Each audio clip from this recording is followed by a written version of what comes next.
People are way too unique and different to fit into little neat and tidy boxes and follow cookie cutter advice. It's true.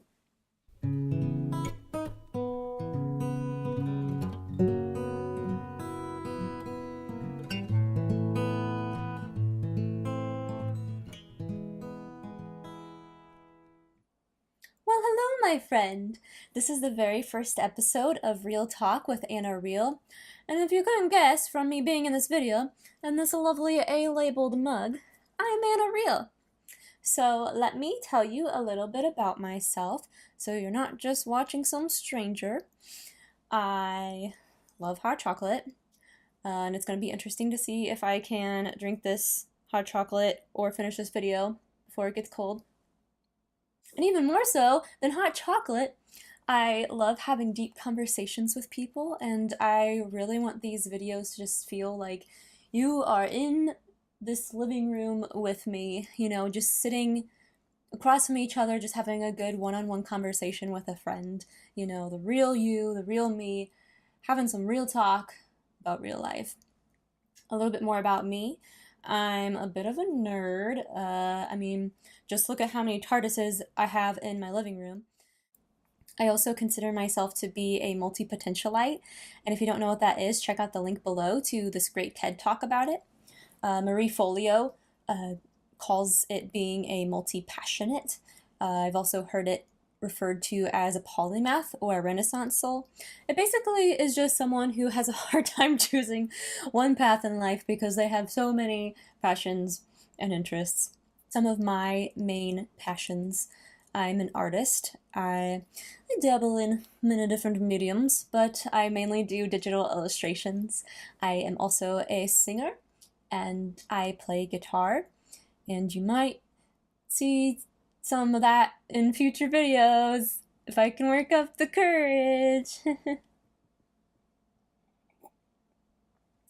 I'm also a writer. I enjoy writing both fiction and nonfiction.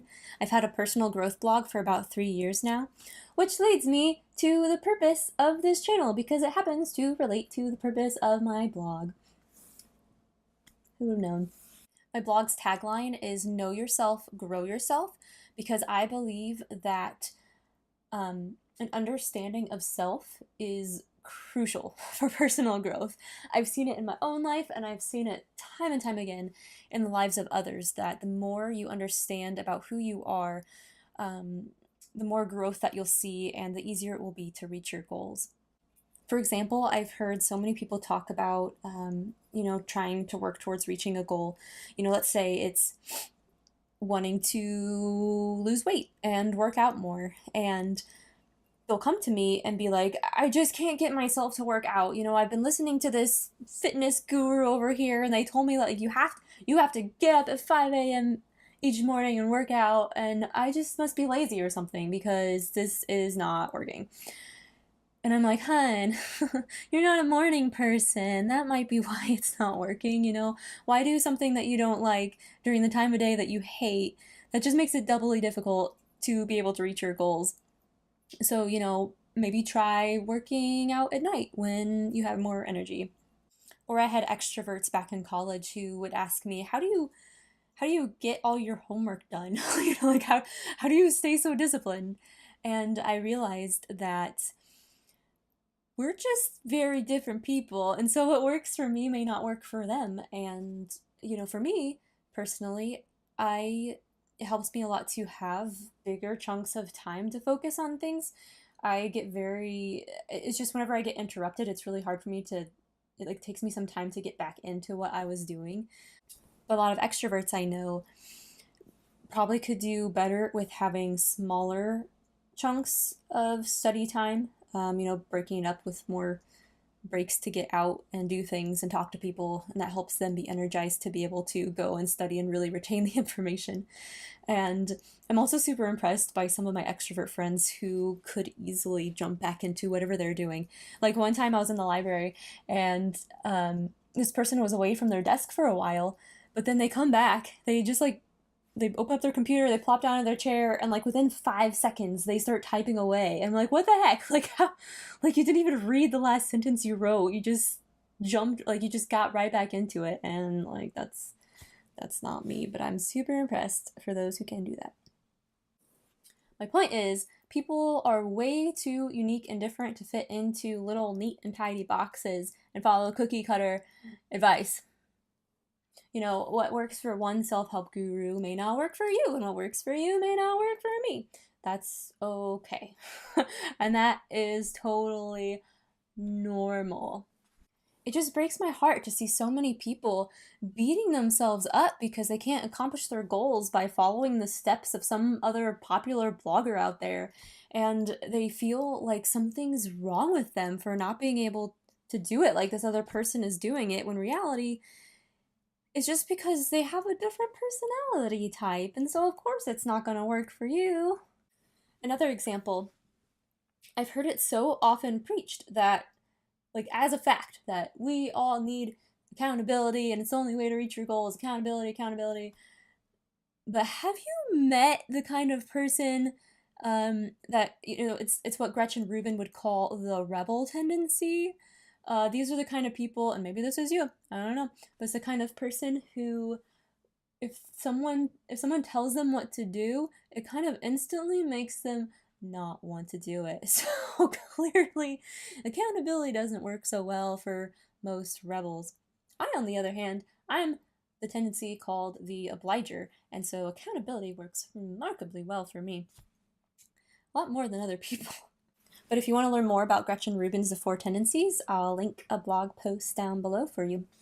I'm so passionate about helping other people understand who they are because I've experienced the benefits of a growing understanding of myself, and I so badly want that for you. On the other hand, I've also experienced the great pain that comes with a lack of understanding of self, and even worse, a misunderstanding of self. And if I can be completely honest with you, there was even a time back in college when I hated myself. I even begged God to change my personality type because I had been comparing myself, I've been comparing my weaknesses to other people's strengths.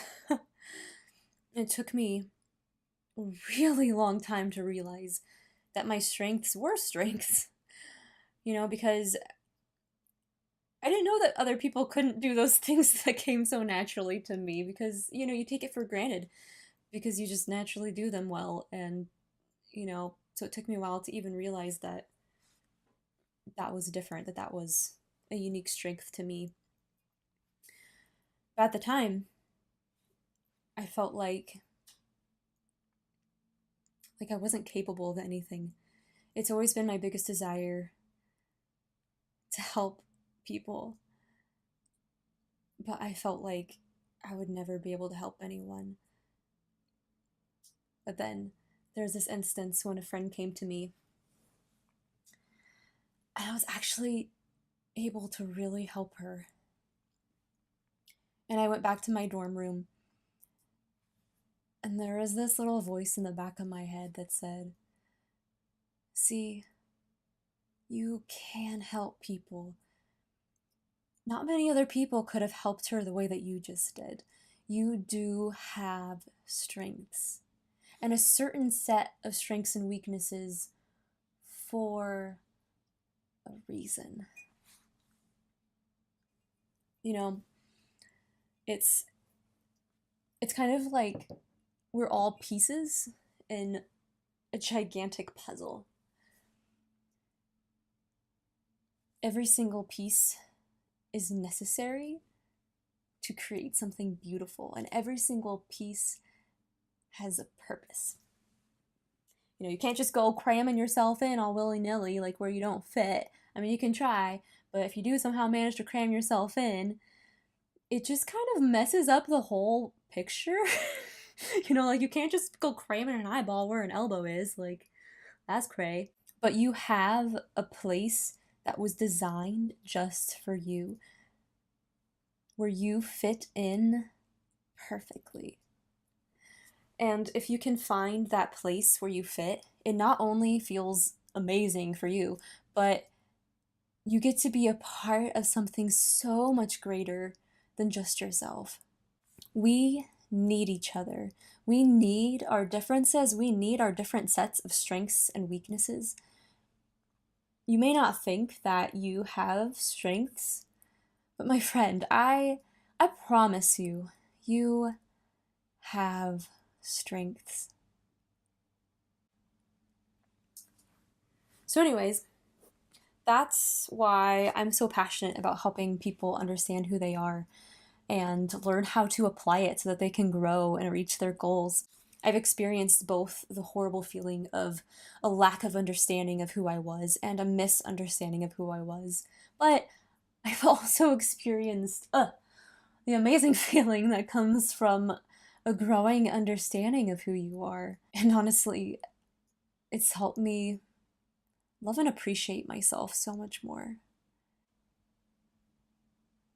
It's definitely a lifelong journey, but it's so totally worth it. So grab some coffee or tea or hot chocolate and join me regularly in my living room for some real talk. Make sure to comment on my videos so that I'm just not I'm not just talking to myself like a weirdo. Thanks for watching this introduction, and until next time, keep it real. I can't even say that with a straight face. Thanks to my husband for giving me an incredibly punny last name. Goodbye!